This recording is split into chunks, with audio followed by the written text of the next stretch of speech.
Sige po, buksan po natin yung mga Bible po natin sa 2 Kings chapter 20. Ito lang gagamitin ko. 2 Kings chapter 20 at basahin po natin itong verse 1 hanggang verse number 7. 2 Kings chapter 20. Kung nakita nyo na po, tumayo po tayong lahat at basahin po natin itong verse 1 hanggang verse number 7. 2 Kings chapter number 20. I will read verse 1, kayo po sa verse 2, at sabay-sabay po tayo sa verse 7. If you're there, say Amen. The Bible says in verse number 1, in those days was Hezekiah sick unto death, and the prophet Isaiah the son of Amos came to him and said unto him, Thus saith the Lord, set thine house in order, for thou shalt die and not live.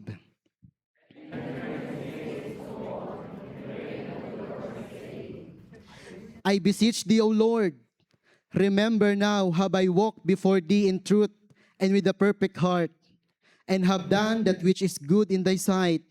And Hezekiah wept sore.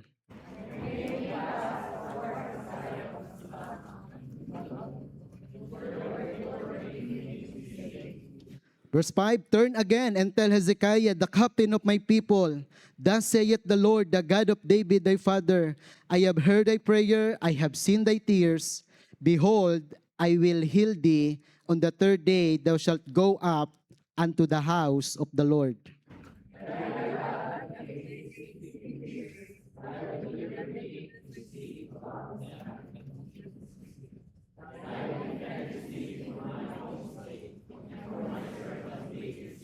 Altogether in verse number 7, and Isaiah said, take a lump of figs, and they took and laid it on the boil, and he recovered.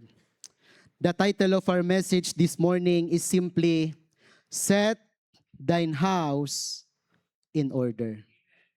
Set Thine House in Order. So alam ko po na ang topic ni Pastor Ramil most of the time is about family and about prayer. At dito po sa ating message ay makikita po natin itong mga bagay na ito. Magyuko po tayo ng ulo, magpikit po tayo ng mata. Diyos sa masalangit, maraming salamat po that we can gather in this place. Maraming salamat po, God, sa inyo pong presensya. Lord, kung wala po ang inyong presensya, Panginoon, we are nothing. So Lord, I am praying na kayo po ang pumagitna, kayo po ang may taas. Itago niyo po ako, Panginoon, sa likod ng inyong pangalan. And I am praying, O God, na buksan niyo po ang iyong mga puso't isipan, tanggapin namin ito ng may kasiyahan, at tulungan niyo po kami, O God, to ma-realize yung mga bagay na kailangan namin gawin bilang isang mananampalataya. Kung meron pa po dito, Panginoon, hindi pa ligtas, iligtas niyo po sa oras na ito. Maraming salamat po. In Jesus' name I pray. Amen. Please be seated. Set thine house in order. Mga kapatid, there is no doubt, wala pong pagdududa na si King Hezekiah was identified as a good king. Amen po ba? He is a good king. At alam po natin mga kapatid na isa sa mga ginawa niya, talagang binasag niya yung mga idolatry sa kingdom ng Judah. Destroying altars, idols, and pagan temples.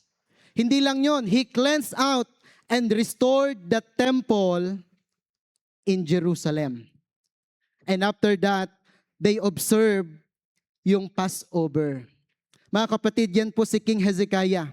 He is one of a king of Judah na makikita natin yung kanyang description. Tingnan niyo po sa 2 Kings chapter 18, verse 3.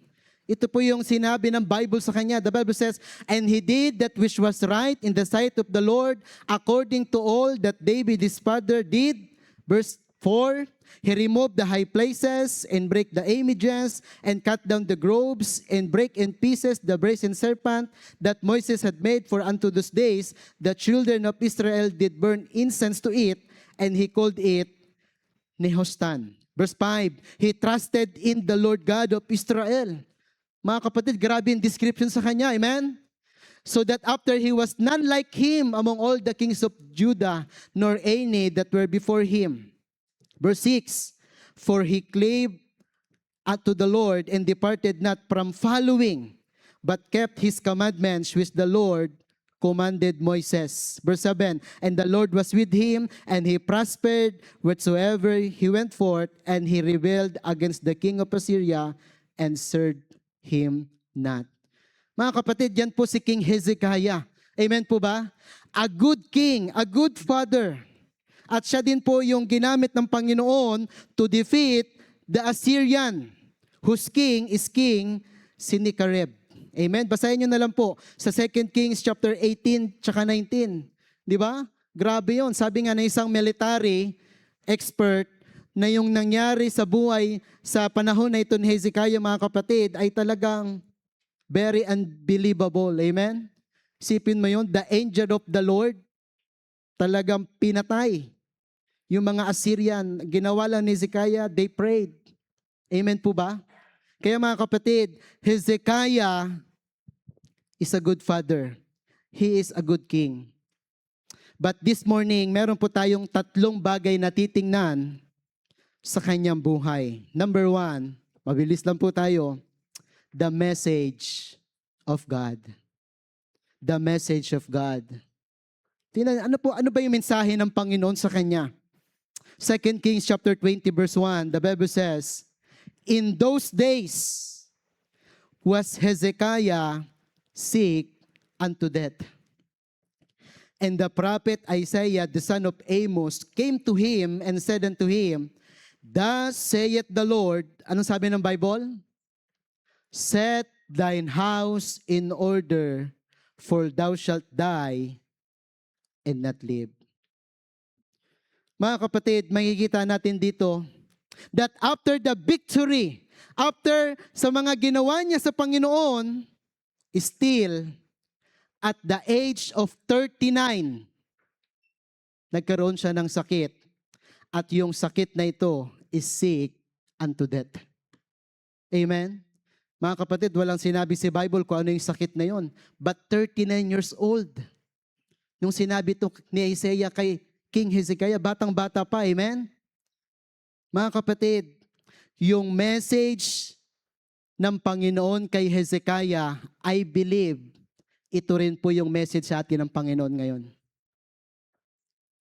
Set thine house in order. Amen? Bakit po? Kasi anytime, pwede tayong mamatay. Mga kapatid, kahit bata pa tayo, kahit secure tayo, kahit po ano man ang estado natin sa buhay, anytime, pwede po tayong mamatay. Amen po ba? Actually mga kapatid, si King Hezekiah, he is not just a king. Amen? He is also a father. He has a family. At ang sabi ng Panginoon, Hezekiah, ayusin mo na yung bahay mo. Ayusin mo na yung kingdom mo sapagkat mamamatay ka na at di na mabubuhay. Mga kapatid, our lives are on God's timetable. Amen po ba? And we should set our house in order to be ready either for death or for the coming of the Lord. Dalawa po yun mga kapatid. We are each entrusted with precious things from the Lord. And we must be careful to guard them so that we can not only finish well personally, but also pass the precious things on those who follow us. Amen po ba? Mga kapatid, hindi lamang tayo, alam mo yung namuhay ka ng maayos, nag-serve ka sa Panginoon, kundi ang kalooban ng Panginoon, mga kapatid, matrained mo din yung mga susunod sa iyo. Amen po ba? Mga kapatid, hindi ko alam kung nandiyan yan sa slide, pero 3 things na makikita natin sa verse na ito, sa verse number 1, sabi dito, it is a solemn message. It is a solemn message. Anong sabi ng Bible? Thus saith the Lord. Mga kapatid, kapag ang Panginoon na nagsabi niyan, walang question yan. Amen po ba? Pag ang Panginoon na nagsabi niyan, sigurado yan. Amen po ba? Thus saith the Lord. Hindi lang yon. It is a serious message. Serious message. Set thine house in order. Amen? Mga kapatid, seryoso yan. Ibig sabihin, ayusin mo na, gawin mo na yung best mo. Set thine house in order. And number three, it is a sorrowful message. Sorrowful message. Bakit? For thou shalt die and not live. Amen po ba? Mga kapatid, ikaw personally, marinig mo yan sa isang doktor. Alam niyo po, sir or ma'am, anytime, pwede na po kayong mamatay. Mga kapatid, di ba? Siguro iisipin mo, ay, sana hindi na ako nagpa-check up. Para hindi nalaman. Pero mga kapatid, hindi natin alam buhay natin. Amen po ba? All of us will die kung hindi pa babalik ang Panginoon. Whether you are godly or ungodly, whether you are faithful and not, darating sa atin ang kamatayan. Amen po ba? Mga kapatid, di ba? We remember Pastor Gilbert Toquero. He is faithful to the Lord. Talagang he do his best to the Lord. Pero still, kinuha pa rin ng Panginoon. The Bible says in Hebrews chapter 9 verse 27, and as it is appointed unto man once to die, but after this, the judgment. Amen po ba? Napakalinaw po ang sinasabi ng Bible. Lahat po tayo ay may appointed time. Lahat tayo ay may appointment sa Panginoon. Hindi lang yun. In Ecclesiastes chapter 3 verse 1, Ecclesiastes chapter 3 verse 1 and 2, the Bible says, to everything there's a season and a time to every purpose under the heaven. Verse 2, a time to be born and a time to die. Amen po ba? Mga kapatid, there's a time na tayo po ay mamamatay. Mga kapatid, meron ang isang nagsabi, pakita mo nga Brad, sabi dito, one of the greatest mistakes we can make is to set our houses in order from our deathbeds. Mga kapatid, isa yan sa mga greatest mistake na pwedeng magawa natin. Na saka mo aayusin yung family mo kung kailan malapit ka nang mamatay. Mga kapatid, the question this morning, do we already set our house in order? Sa mga mother and father, can we say, Lord, I am ready anytime? Kasi I already set my house in order. Mga kapatid, aminin natin to, marami pa tayong pagkukulang. Amen po ba? Marami pa tayong hindi nagagawa. So there are 4 things. 4 things to be sure that before we die, we need to be sure in these 4 things. Number 1, be sure that your family is saved. Amen? Mga kapatid, siguraduhin natin na bago tayo mamatay, bago man tayo kunin ng Panginoon, our family is already saved. Amen po ba? Acts chapter 16. Tingnan niyo po mga kapatid. Acts chapter 13 verse 30. The Bible says, and brought them out and said, sirs, what must I do to be saved? Verse 31, and they said, believe on the Lord Jesus Christ, and thou shalt be saved, and thy house. Amen po ba? Verse number 32, and they spake unto him the word of the Lord, and to all that were in his house. Verse 33, and he took them the same hour of the night, and washed their stripes, and was baptized, he and all his straightway. Verse 34, and when he had brought them into his house, he set meat before them, and rejoiced, believing in God with all his house. Mga kapatid, itong Philippian jailer asked the most important question, what must I do to be saved? Amen po ba? Ang ganda ng tanong niya. At itong Philippian jailer, sabi ni Apostle Paul, believe on the Lord Jesus Christ and thou shalt be saved. Pero yung tanong, the Bible says in verse 34 na na-save yung buong family ng Philippian jailer na ito. How did the family of Philippian jailer get saved? Paano sila naligtas? Simple lang. Because nung na-save itong Philippian jailer na ito, mga kapatid, dinala niya si Apostle Paul at si Silas sa kanilang bahay. At pagkatapos, di ba, punasan, at ano yung mga sugat ni Apostle Paul, mga kapatid, I believe si Apostle Paul nag-witness at lahat sila ay na-save at nabaptize. Amen po ba? Mga kapatid, alam niyo po, kung sino ang unang na-save sa bahay nyo, ikaw yung may responsibility to set your house in order. Amen po ba? Kung sino yung unang na-save sa inyo, sa inyong family, ikaw man ay anak, ikaw man ay bunso, ikaw man ay nanay o tatay, ikaw yung may responsibility to set your house in order before God. Amen po ba? Mga kapatid, sa aming family, personally, si Kuya yung unang na-save. Nag-aral sa doon sa isang college, malayo sa baryo namin, and then doon sa college year niya, nakakilala siya sa Panginoon. And then, si Kuya, nung umuwi siya sa amin, mga kapatid, nag-share siya sa akin ng Word of God, pero hindi ko pa naintindihan nung time na yon. Pero ang ginawa niya, dinala niya ako sa church. At yung Baptist pastor, winitnessan ako. And I accepted the Lord Jesus Christ May 30, 2011. And after that, pagkatapos kong masave, mga kapatid, sinunod naman namin si Mama. Si Mama, dinala namin sa Panginoon, na-witnessan, naturuan, and then nagpabaptize. Amen? And then after si Mama, si Papa. Saan nag-umpisa? Doon sa na-save, nauna kay Kuya.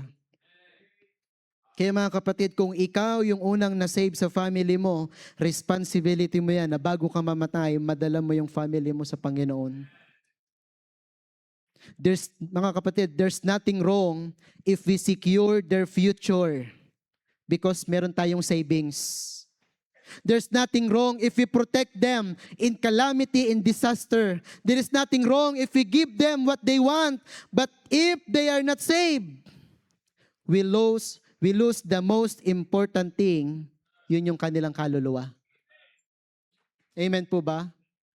Sa mga tatay, kahit sabihin mo, anak, meron akong papamana sa iyo, anak, meron na tayong savings, secure na yung future mo. Pero kung hindi yan saved, you lose the most important thing.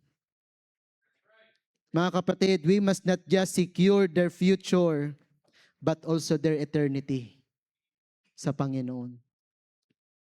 Anong sabi ng Bible in Matthew chapter 10 verse 28? Di ba? Napakalinaw. Matthew chapter 10 verse 28, and fear not them which kill the body, but not able to kill the soul, but rather fear him which is able to destroy both soul and body in hell. Mga kapatid, ang katakutan natin, ang Panginoon na kayang idala ang kaluluwa sa impyerno. Mark chapter 8 verse 36, for what shall it profit a man if he shall gain the whole world and lose his own soul? Listen to this. The greatest gift we can tell to our loved ones is salvation through Jesus Christ. Tanungin kita personally, saved na ba lahat ng family member nyo? Number 2, be sure that your family is serving God. Be sure that your family is serving God. Hindi lamang sila saved, but also naglilingkod sila sa Panginoon. Tingnan niyo to, Joshua chapter 24 verse 15. Joshua chapter 24 verse 15, the Bible says, and if it seem evil unto you to serve the Lord, choose you this day whom you will serve. Were the gods which your father served, that were on the other side of the flood, or the gods of the Amorites in whose land you dwell? But as for me and mine house, ano sabi ng Bible? We will serve the Lord. Mga kapatid, si Joshua as a father, he followed God and served God with his family. Di ba ang saya mga kapatid na makita mo na lahat kayo naglilingkod sa Panginoon? Amen po ba? Sa mga magulang, walang ibang mas masaya kundi makita mo yung anak mo na naglilingkod sa Panginoon. Kaya i-encourage nyo ang mga anak natin, anak ninyo na mag-serve sa Panginoon. Amen po ba? Because you are setting your house in order before the Lord come. Number 3, hindi lamang be sure that your family is serving God, is saved. But number 3, be sure that your family is set aside for God. Be sure that your family is set aside or consecrated for God. It means, mga kapatid, sasabihin mo, as a family, hindi tayo magpapagamit sa mundo. Sa Panginoon lang tayo magpapagamit. Amen po ba? Ano man ang meron tayo, hindi natin ipapagamit yan sa mundo. Amen? Anak, maganda yung boses mo, huwag mo ipagamit yan sa mundo. It is for God. Amen? 2 Timothy chapter 2, verse 19. The Bible says, nevertheless, the foundation of God standeth sure, having this seal, the Lord knoweth them that are His, and let everyone that nameth the name of Christ depart from iniquity. Amen po ba? Mga kapatid, nawa ang buhay natin ay pinapagamit lang natin sa Panginoon. Amen po ba? It is set aside for God. It is consecrated only for God. And number 4, be sure that your family is satisfied. Satisfied. Ano ibig sabihin yan, Pastor?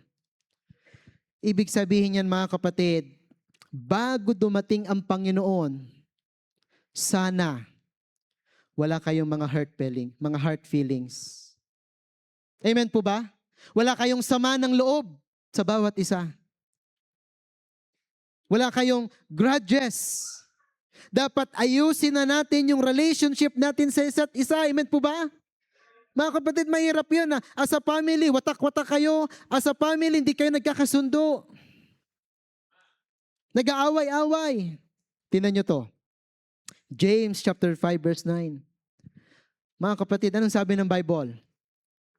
Grudge not one against another, brethren, lest ye be condemned. Behold, the judge standeth before the door. Nakita niyo yan? Alam mo ibig sabihin ng grudge? Grudge means persistent, sinful harboring of anger, bitterness, or resentment towards someone who has caused hurt, often serving as refusal to forgive. Yan yung ibig sabihin ng grudge. Yung matagal nang ginawa, hindi mo pa rin pinapatawad, may galit ka pa din. Mga kapatid, mahirap yan. Paano pag dumating ang Panginoon, may sama kayo ng loob sa isa't isa? Amen? Meron ba sa inyo na kailangang humingi ng tawad at kailangang patawarin? Meron bang mga bagay na kailangan mong, tingnan nyo to, Ephesians chapter 4 verse 26. Diba? Ano pang sabi ng Bible? Be ye angry and sin not, let not the sun go down upon your wrath. Amen? Mga kapatid, sana hindi matapos yung gabi na nag-aaway kayo, hindi matapos yung gabi na hindi kayo nagkakasundo. Bakit? Paano kung kunin ka ng Panginoon? Mahirap yun, amen? Isipin mo, ibuburol ka, tapos yung asawa mo, galit pala sa'yo. Amen? Sasabihin, hindi, wag na i-prepare, wag na. Mga kapatid, mahirap yon na mamamatay tayo, na may sama tayo ng loob. Amen? Na dapat bilang isang Kristiyano, kilala tayo na nagpapatawad. Today is the day for everyone to set their house in order. To get busy doing all things bago dumating ang Panginoon. Amen po ba? Mga kapatid, masasabi mo ba this morning that all of your family are saved? Masasabi mo ba this morning that lahat kayo nagsaserve sa Panginoon? Masasabi mo ba this morning that you are set aside for God? And masasabi mo ba this morning that you are satisfied as a family?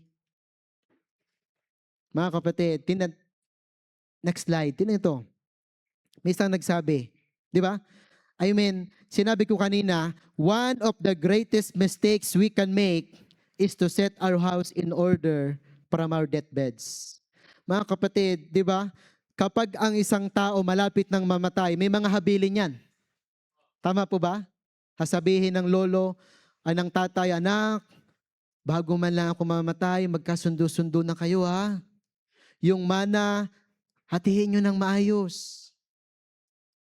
Mga kapatid, yung mga nakikinig, oo lang yan sila ng oo, opo papa, sigurado yan, opo papa, sigurado yan, magmamahalan na kami. Pero pagkatapos mong mamatay, mga kapatid, nag-aaway-away yan. Yung iba nga, di ba, nagpapatayan pa dahil lang sa lupa. Mga kapatid, ayusin na natin yung house natin in order habang may oras pa. Amen po ba? Sana pag-uwi mo sa bahay, kausapin mo na, anak, save na ba tayo lahat? Anak, anong ministry mo? Anak, huwag kang magpagamit sa mundo. Anak, meron ka bang galit sa akin? Kasi paano kung bigla kong kunin ng Panginoon? Mga kapatid, number 2, hindi lamang the message of God, but number 2, the prayer of Hezekiah. The prayer of Hezekiah. Tingnan sa verse number 2.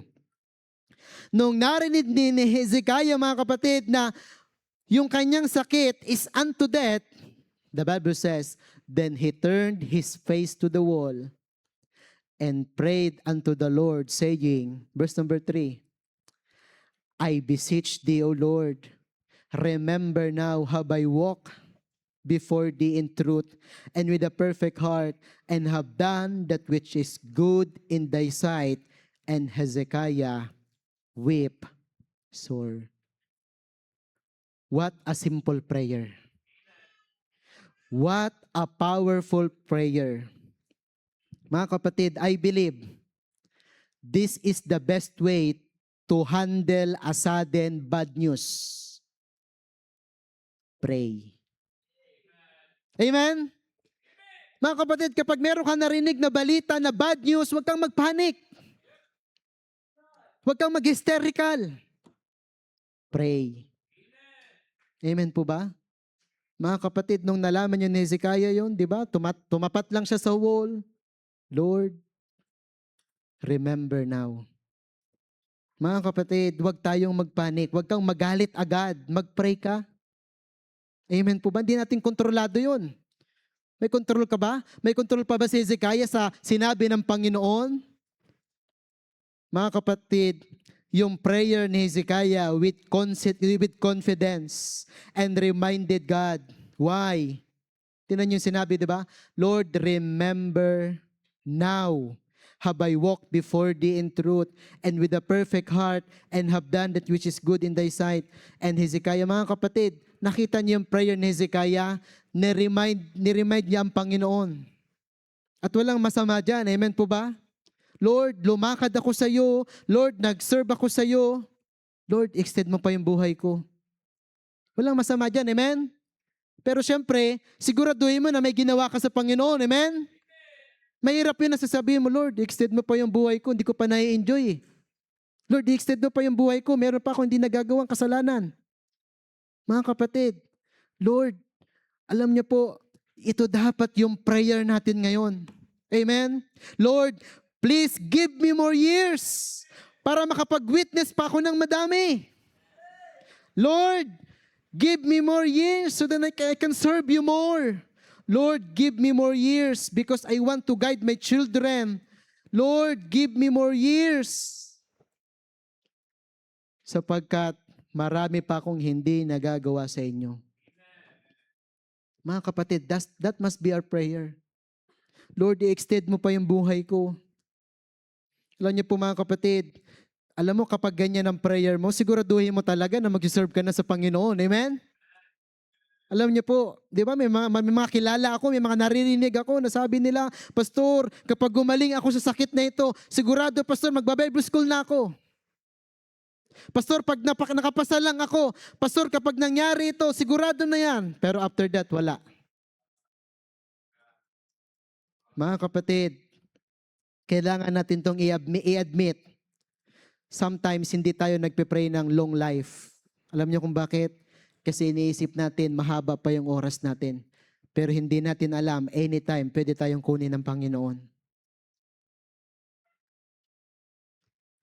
Alam niyo po, may isang nagsabi, ang sabi niya, each day, there are literally millions of folks who spend their lives in pursuit of sinful pleasures without ever entertaining a thought to setting their house in order. Maraming tao ngayon nag-iisip to spend their life sa mga pansamantalang kasiyahan at hindi nila naiisip na ayusin yung kanilang bahay. At ito yung matindi. Satan's biggest lie is you have plenty of time to get right with God. Iisipin natin, anak, next year na tayo patuloy, backslide muna tayo ngayon, mahaba pa naman buhay natin. Anak, next time na tayo kasi marami pa tayong plano. Mga kapatid, that's the biggest lie of Satan. Marami ka pang oras, i-enjoy mo yung sarili mo. Marami ka pang oras, mag-backslide ka muna. That's a lie. Amen po ba? Meron na lang tayong maliit na panahon para mag-serve sa Panginoon. Amen? Kaya ayusin na natin yung buhay natin. Ayusin na natin yung bahay natin. Brethren, let's set our house in order bago dumating ang kamatayan o bago dumating ang Panginoon. Kaya I am praying na ipag-pray natin, Lord, bigyan mo po ako ng mahabang buhay para mag-serve sa inyo. Alam nyo, I remember doon sa Pandi, mga kapatid, may isang nanay doon na ang pangalan niya ay Sister Goya. Si Sister Goya, mga kapatid, stroke. Stroke. Matagal na siyang na-stroke. Nahihirapan siya maglakad, yung kamay niya nakaano na. Pero alam niyo mga kapatid, simula na nag-umpisa kami doon, hanggang ngayon nag-church. At alam mo ang prayer niya, Pastor, ang prayer ko, pahabain pa ng Panginoon yung buhay ko. Alam mo yung sabi niya, yung mga kasabayan niyang na-stroke, patay na lahat. Pero siya, buhay pa din at nagpapatuloy sa Panginoon. Amen po ba? Mga kapatid, siguraduhin natin na kung tayo ay magpipray ng long life, mga kapatid, gawin na natin yung best natin sa Panginoon. Third and last, ano yung una? The message of God is very clear. Set thine house in order. Second, the prayer of Hezekiah. Mga kapatid, nag-pray si Hezekiah after na marinig niya yung news na yun. And number 3, last, the second chance of God. The second chance of God. Tingnan niyo sa verse number 5. 2 Kings chapter 20 verse 5. The Bible says, turn again. Sipin mo yan hindi pa nakakalayo si Isaiah. Sabi ng Panginoon kay Isaiah, bumalik ka. And tell Hezekiah, the captain of my people, thus saith the Lord, the God of David thy father, I have heard thy prayer, I have seen thy tears, behold, I will heal thee. On the third day, thou shalt go up unto the house of the Lord. And verse number 6, and I will add unto thy days, how many years? 15 years. And I will deliver thee in this city out of the hand of the king of Assyria, and I will defend this city for my own sake and for my servant David's sake. Mga kapatid, ito yung nakaka-encourage na bagay. Tingnan niyo sa verse number 5. Ito yung kagandahan, mga kapatid, kapag tayo nagpe-pray. Ano sabi ng verse number 5? The Bible says, I have heard thy prayer, I have seen thy tears. Mga kapatid, nakikinig ang Diyos sa ating panalangin. Nakikita niya yung bawat iyak na lumalabas sa mata mo. Sabi nga ng Bible, di ba? Nasa battle yan eh. Mga kapatid, this is an encouragement to pray.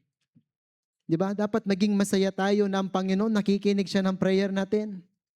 Actually, yung sagot ng Panginoon sa prayer ni Hezekiah is immediately. Amen? Agad-agad, hindi pa nakakalayo sa Isaiah. Isaiah, bumalik ka. Ito yung sagot ko sa prayer ni Hezekiah. Instant. Amen? Pero mga kapatid, hindi lahat ng prayer natin ay agad-agad. Amen? Amen po ba, Sir Maning? Hindi agad-agad. Amen po, naalala ko yung prayer ni Sir Maning eh. Pero dito, immediately, God answer His prayer. Mga kapatid, kung kalooban ng Diyos na extend ng Panginoon yung buhay mo, kahit ang doktor, hindi yan yung final words. Amen? Even the doctor cannot hinder it. Or hindi siya pwede magsabi ng final words. Kung kalooban ng Panginoon na extend yung buhay mo, tandaan natin to. God is the source of life at nasa Kanya din yung issues of death. Amen? Tingnan niyo to. Psalms chapter 68 verse 20. Psalms chapter 68 verse 20. The Bible says, He that is our God is the God of salvation, and unto God the Lord belong the issues from death. Ang Panginoon, amen? Kahit sabihin ng doktor, ito, hanggang 1 linggo ka na lang. Mga kapatid, kung kalooban ng Panginoon na extend pa yung buhay mo, walang magagawa ang sasabihin ng doktor. Because ang Panginoon pa rin yung may hawak ng buhay natin. Amen po ba? Naalala ko di ba? Naalala ko nga yung isang tao doon sa Japan. Mga kapatid, pumunta siya sa isang lugar doon sa Japan para mag-ano ng business. Okay, kasi may business sila doon. So, ang nangyari, habang nag-uusap sila, mga kapatid, bumagsak yung atomic bomb. Ang nangyari, nung bumagsak yung atomic bomb, itong taong ito nakaligtas. Okay? Tapos nagpagaling siya kasi merong injured. Pero sumunod na araw, pumunta na naman sa kabilang lugar. Pero ano nangyari? Doon na naman yung pangalawang atomic bomb, doon sumabog sa pangalawang kung nasaan siya. Pero nakaligtas ulit siya. Mga kapatid, alam mo kung kalooban ng Panginoon na mabuhay pa tayo, gagawa ang Panginoon ng paraan. Amen po ba? Mga kapatid, what will you do sa second chance na ibibigay sa iyo ng Panginoon kung i-extend niya yung buhay mo? Anong gagawin mo? Anong gagawin mo sa 15 years na ibibigay sa iyo ng Panginoon? That is a personal question. Mga kapatid, many times I experienced the second chance of God sa buhay ko. Ako personally. Ang daming second chance na binigay sa akin ng Panginoon. Mga kapatid, lumayo na ako. Akala ko hindi na ako karapat-dapat, hindi na ako tatanggapin, pero bumalik ako sa Panginoon and then God gave me more chance. Mga kapatid, actually itong verse na ito is a warning. Ano ang ginawa ni King Hezekiah nung binigyan siya ng Panginoon ng 15 years? Ginawa niya ba yung kalooban ng Diyos? Mga kapatid, ito yung nakakalungkot. Hindi niya inayos yung kanyang house and also yung kingdom niya.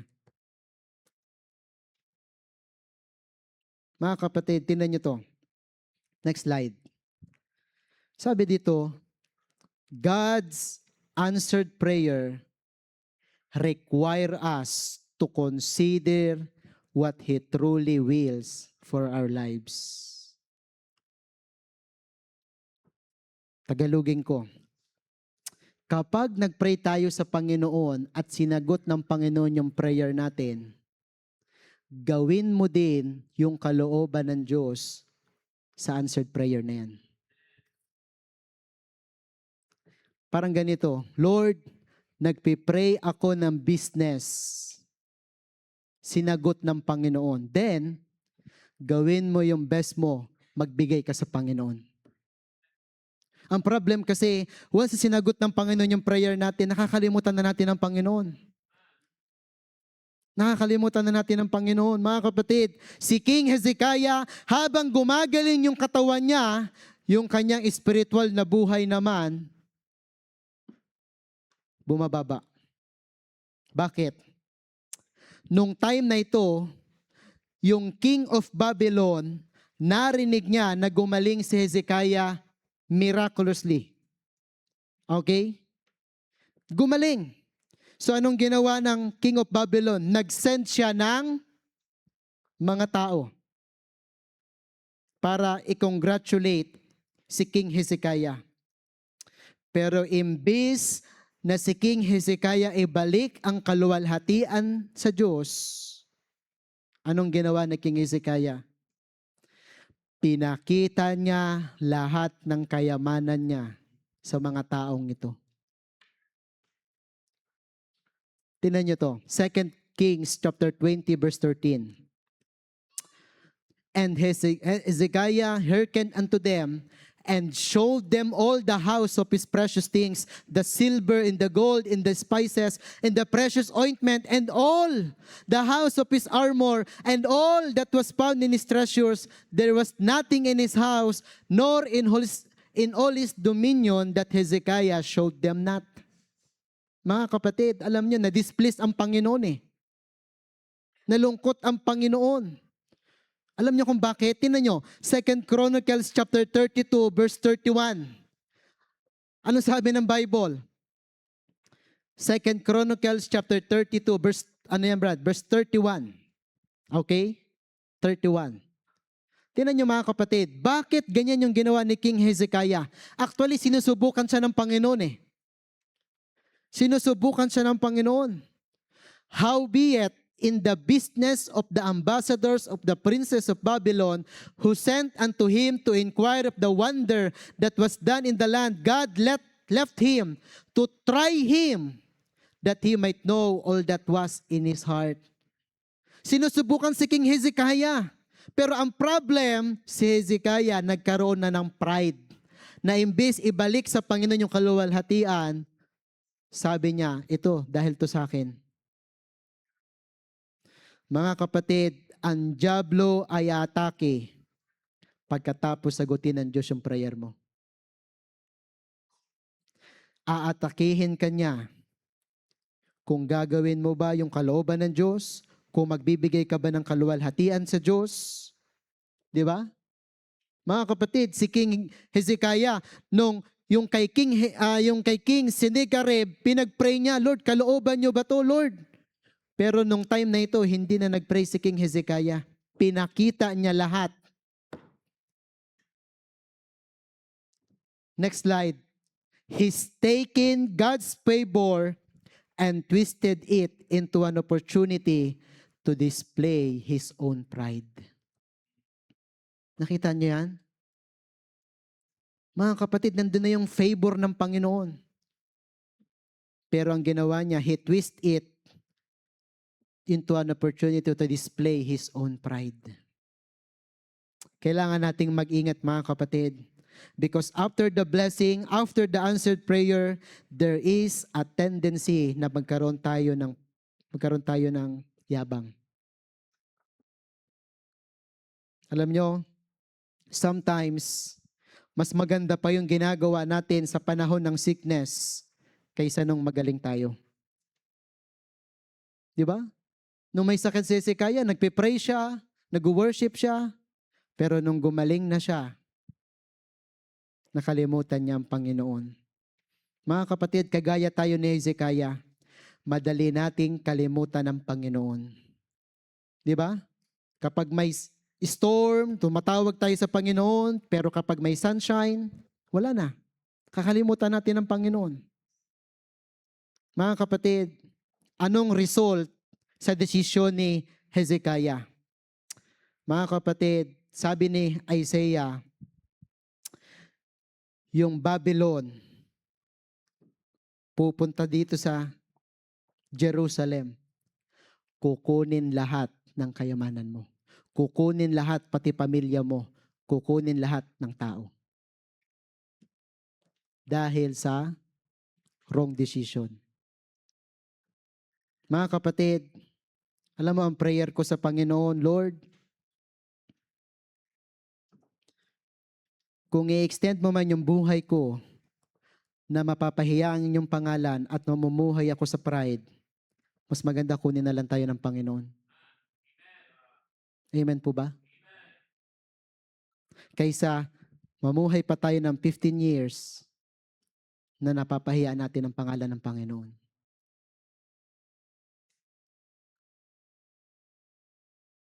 At ito pa yung matindi. Nung sinabihan ni Isaiah na ganito yung mangyayari, gagawin kayong captive ng Babylon, kukunin lahat. Alam mo yung response niya? Nakakalungkot din eh. 2 Kings chapter 20 verse 19. Tingnan natin to. 2 Kings chapter 20 verse 19. Alam mo sabi niya, Then said Hezekiah to Isaiah, Good is the word of the Lord which thou hast spoken. And he said, Is it not good if peace and truth be in my days? Alam mo, parang sinasabi ni Hezekiah, who cares? Wala akong pakialam. As long na yung buhay ko ay may kapayapaan at maayos. Hindi niya nainisip yung sumunod sa kanya. As long na ma-enjoy niya yung sarili niya. Mga kapatid, sana hindi tayo magkaroon ng pride. Kasi kapag nagkaroon tayo ng pride, makakalimutan natin ang Panginoon. Actually, doon sa additional years, sa 15 years na binigay ng Panginoon, actually, ipinanganak si Manasseh. At si Manasseh, the Bible says, is the most wicked king sa Judah. Grabe, no? Lahat ng kabutihang ginawa ng tatay niya, mga kapatid, lahat yun. Yung mga Diyos-Diyosan, binalik lahat ni Manasseh. Grabe, no? For 15 years, yun ang nangyari lahat. Hindi naturuhan ni Hezekiah si Manasseh. Mga kapatid, satisfied na ba tayo sa family natin? Satisfied na ba tayo sa buhay natin? Kung wala pa tayong nagagawa sa Panginoon, gawin na natin ang kalooban ng Diyos. Last verse. May isang nagsabi, mga kapatid, di ba? 2 Timothy chapter 4, verse 6 to 8. May isang nagsabi na talagang, masasabi niya talaga,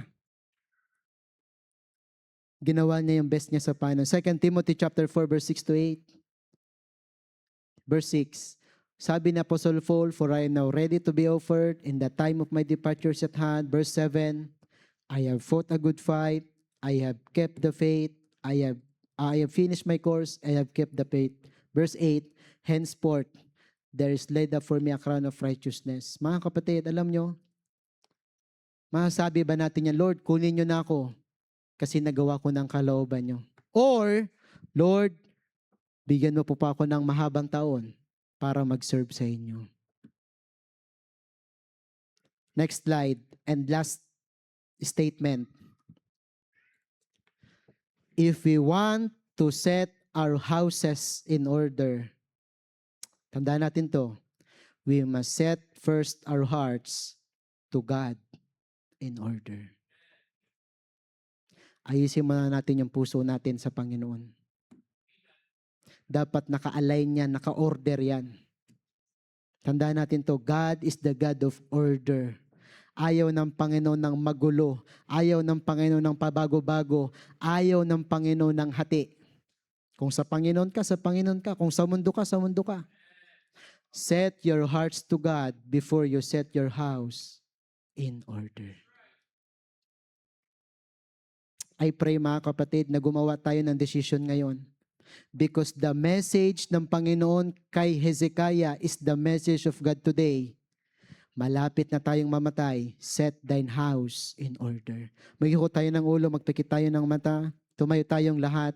Lord, maraming salamat po for your wonderful message, for reminding us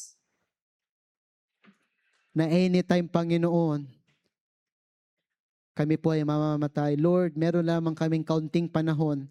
Anytime, pwede na po kayong bumalik because nakikita na namin yung signs.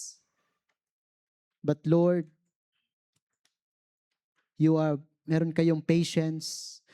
You have a long suffering, not anyone that any should perish, but that all should come to repentance. Kaya tulungan niyo po kami, Lord, as a believer, to do your will. Pagpalayan niyo po ang invitation. In Jesus' name I pray. Habang tumutugtog ang ating piano, mga kapatid, hindi ko alam kung paano ka kinausap ng Panginoon. Hindi ko alam kung ano yung kailangan mong decision sa oras na ito. Kaya kung tayo ay kinausap ng Panginoon, pumunta tayo dito sa harapan. Father, pumunta tayo sa harapan. Let's pray to God. Lord, I want to set my house in order. Come. Alam ko may mga anak pa tayo na hindi pa saved. May mga anak pa tayo na wala pa sa kalooban ng Diyos.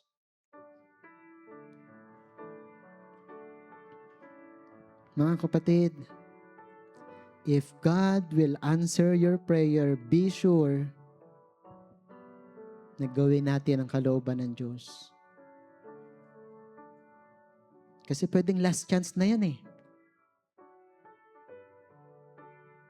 Pwedeng sa mga bisita namin, kung nandito ka ngayon at hindi ka pa saved, ang gusto ng Panginoon ay maligtas ka.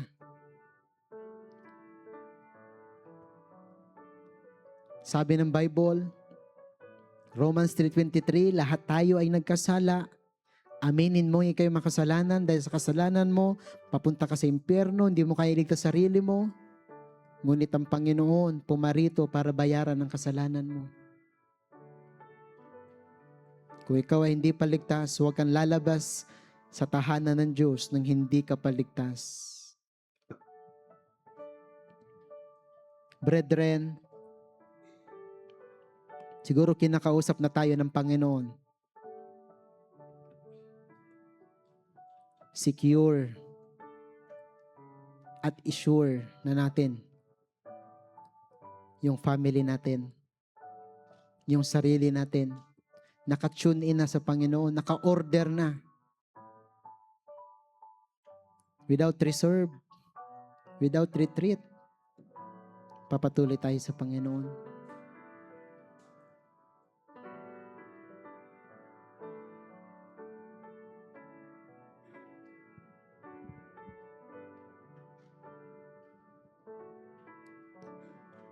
Let's pray. Lord, thank you for your message. Ito pong message niyo, Panginoon, ay una nang nangusap sa akin. Tulungan niyo po kami, O God, while there is a time, while there is a way, gawin na namin ang kalooban ninyo. Nakagaya ni Joshua, but as for me and mine house, we will serve the Lord. Kagaya ng Philippian jail, O Lord, thou shalt be saved in thine house. Lord, yan po yung prayer namin as a church. Pagpalain niyo po ang decision at prayer ng bawat isa. Kayo po ang naluwalhati. In Jesus' name I pray. Amen and amen.